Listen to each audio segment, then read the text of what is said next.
now we've added some interesting texture and dimension to our scene already, and that was using the watercolor stamping technique. Now it's time to really build that amazing serene sunset. So before I can do anything, I'm going to go ahead and add some anti-static powder to my project, and we're going to emboss our scene in Versamark. Versamark is a clear, it's a watermark ink, and it's a pigment ink. So I'm, of course, have everything in my MISTI ready to go. Just going to stamp that right on top, and then we're going to go ahead and add some clear embossing powder. But before you do that, this is a pretty detailed scene, so you want to make sure that you're really kind of getting all that embossing powder down.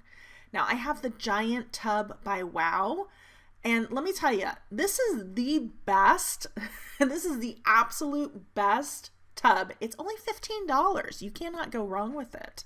I mean, and it's like the equivalent of 10 of those little tiny jars. It's the best deal ever. You have to get yourself one. Okay, now I've gone ahead and used a piece of Post-it tape, and you can just use anything that you're going to use as a mask. I stamped that very edge, the horizon line, and I'm cutting this with some micro tip scissors. You're going to need both parts. The bottom part we're going to use now, and then when we go ahead to work on the bottom of the card, when we do a little bit of watercoloring, we're going to take that top piece and we're going to use that to help mask off our sky once we've completed our sky. So I've added this right here to the horizon. I'm going to take a piece of scrap paper and I'm just going to kind of tuck that underneath. So now we're ready to go. I can't destroy anything on the bottom with all this beautiful color that we're going to add. I'm using the Ranger mini tools. These are the mini ink blending tools, and these are my tools of choice. I really love these. Now, you don't have to do your sky this way. You can use any sponge tools. You could use stipple brushes. You could use watercolor. You could do anything, really. That's up to you.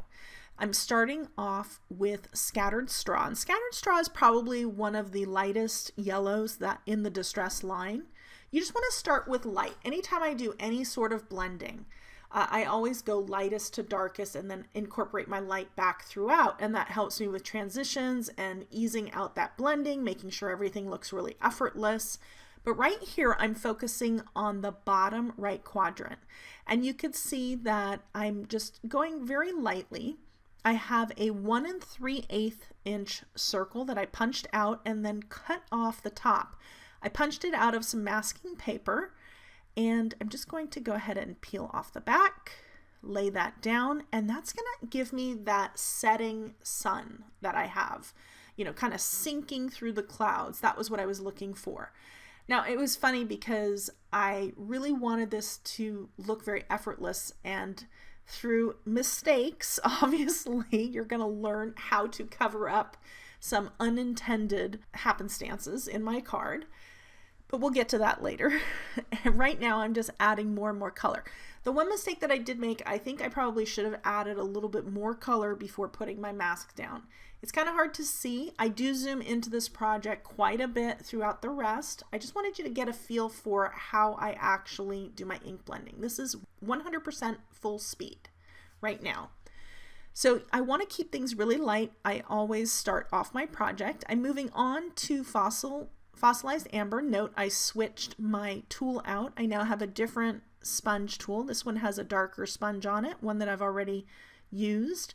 And I'm just kind of concentrating first off around the edge of my sun, and then I'm focusing more on the upper portion. You will never see me bring the sponge tool down below the sun again. I'm leaving that part as the scattered straw, and then we'll end up doing something different with it later on. The Fossilized Amber is now going on a downward angle from the upper right here, down to the left. And I've actually switched on to Wild Honey right at this moment. I'm just keeping it really light. Every time I make one of those little circular motions, I keep my pressure super, super light. The hardest that I ever press is when I'm off my project, because I don't want to get a weird moon shape on my project. So now I'm getting out my secret weapon, and my secret weapon is the color Bellini. Bellini is the perfect shade for in between yellow and blue, because if you mix yellow and blue, what are you going to get? Green. And I don't want any green in my sky. So I'm going to incorporate Bellini. And what's really nice about Bellini is when I mix it with the yellow, it's such a light shade, and I've got such a strong yellow right here, it really doesn't interfere. It blends really nicely with it. And guess what? When I blend it with my blue, it really doesn't interfere very much with the blue either. Now, I keep it really, really light, and that's part of the key, is I don't have an overabundance of Bellini there, but it's just that little bit of barrier. It also kind of helps me to make sure not to bring my blue down too far into my yellow, or have my yellow go too far into my blue when I start going back and forth between colors. So like I said, it's your secret weapon. Everybody needs to have a little bit of Bellini. Now, I did add a little bit of spiced marmalade. Wanted to bring in a little bit of an orange here at the very tip of the sky. Here, I'm just kind of, building that up a little bit and just making sure that I have good coverage there. And now we're going to switch into blue, and I'm going to start off with Broken China. And Broken China is just slightly darker than Tumbled Glass. Tumbled Glass is the lightest shade. You can certainly start with Tumbled Glass, but we're not really going to have anything that light in our sky. So I went a little bit darker with the Broken China, and quite honestly, you're not going to see very much of the Broken China either, but that's my lightest shade. And remember me saying earlier that I always come back in with my lightest shades when I start to do some blending. And so remember, I'm going to come back to Broken China a lot. You just saw I am using Ranger Stone Washed, and this is one of their Adirondack inks. This is actually a retired color. Sorry about that. I just really love this color. I'm sure you all have a favorite ink that somebody makes, and chances are it might have been retired. Stampin' Up! Has retired a lot of colors. A lot of companies retire colors from time to time. But just find that really nice deep blue that you're looking for. Now here I wanted to show you, this is how I hold my sponge tool. Notice how it's never fully flat. I always have just one side. So with my blues here, I'm actually keeping my pressure towards the back side of my project. And the reason I'm showing you that is because the Stone Washed is really just at the edge. I didn't want it to overtake my project. So I just kept that back part on really more the craft mat down and the front part lift up. And that's how I really kind of help to avoid sometimes when I'm going around the edge, those really weird lines. So it is important, like I said, to come back with your Broken China and come back in and kind of get that nice blend. You can kind of still see, and that's what I'm doing right here, you can kind of still see that Bellini, and I will start to blend more and more Broken China and Bellini the more we do this. And I'll even come back in with a little bit more of the Stone Washed, but here we're going to use some Chipped Sapphire. I had two other dark options by Ranger. One was a little too bright, so the feel of the project is a little bit more, vintage isn't the right word, it's just a little more subdued. So I didn't want to go with anything that was too crazy bright, and that's where I decided to choose the Chipped Sapphire, which has a little bit more of a neutral hue. It's just a little bit of a cooler color. I really, really love that shade, and it works really, really well with the Stone Washed. I'm working really hard just to keep that dark, dark color at the very, very edge, bringing in the other shades a little bit, just to kind of blend it out. You can see that it's starting to not look so effortless, but in order to help get it to that effortless phase, you need to come back in with the Broken China a little bit, and that is really going to help to blend that out. So that's what we're going to do right here. And it's important to switch your tools if you need to, if you're going from dark to light.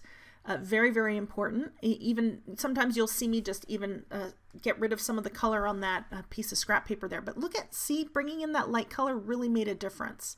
So now I'm bringing some of the fossilized amber. The bottom felt a little too light. Originally, I really wanted to have that difference, but I needed to bring that in a little bit more. Just wanted to kind of add a little bit more of a punch to it. So bringing in the fossilized amber a little bit on the underside there. I don't want it to overtake. I did want to have some difference. The Scattered Straw is a very, very different color. I wanted to make sure that that wasn't completely gone. So I didn't overly do this right here, but I did want to have a little bit more of a blend rather than so big of a contrast. So the sky is really starting to take shape. It's really starting to look good. You can see what a contrast it is to the bottom. And don't worry, in the next video, we're going to tackle the bottom. So now we're going to take the sun away. Here's our mask.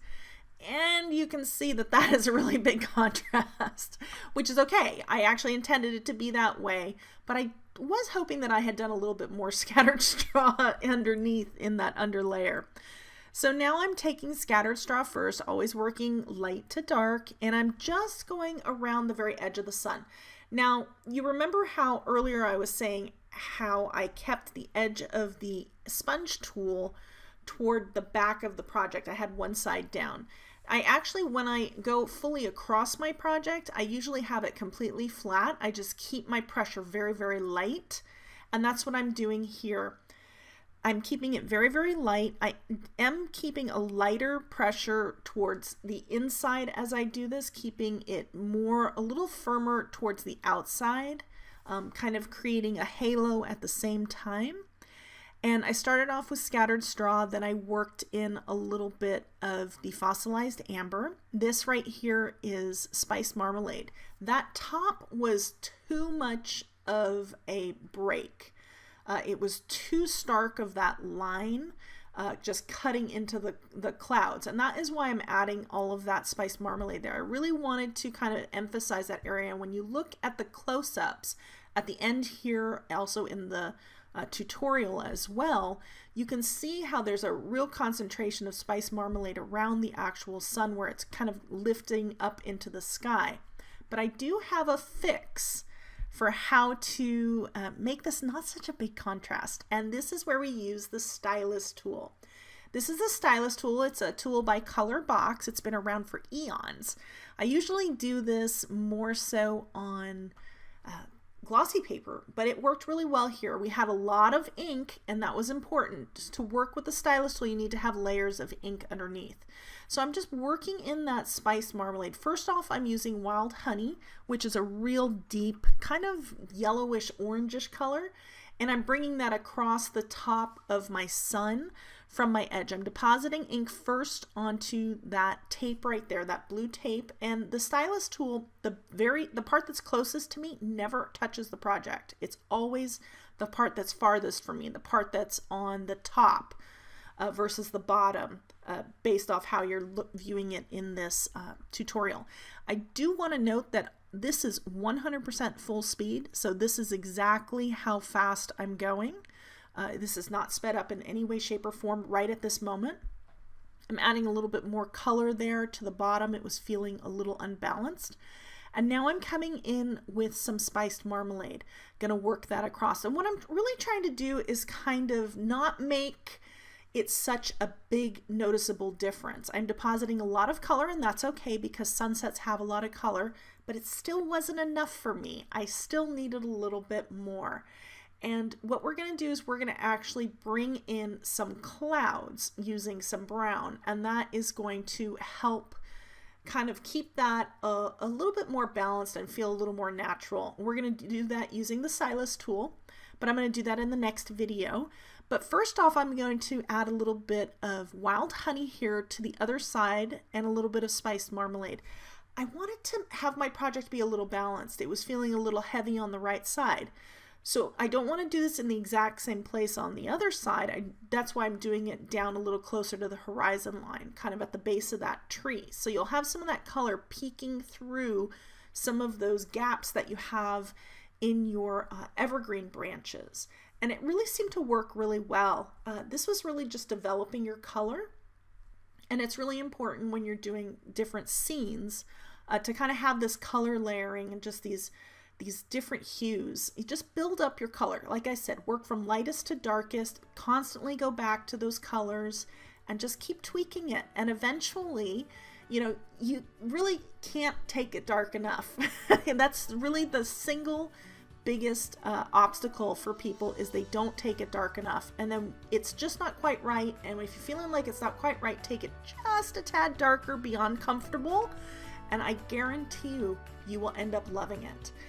That was something that I had to learn. It took a long time to learn and to kind of let go and trust the process, but it does work. We're really coming along. I hope that you've been enjoying this so far. I apologize for this video being so long, but we tackled an awful lot in this video. In the next video, we're going to add some shadows, and we're just going to kind of pull it all together. We're going to learn how to frame the project, and it really ended up being something really special. So thanks for joining me so far. Here's a real good close-up of the sky, and I will see you in the next video. Bye-bye.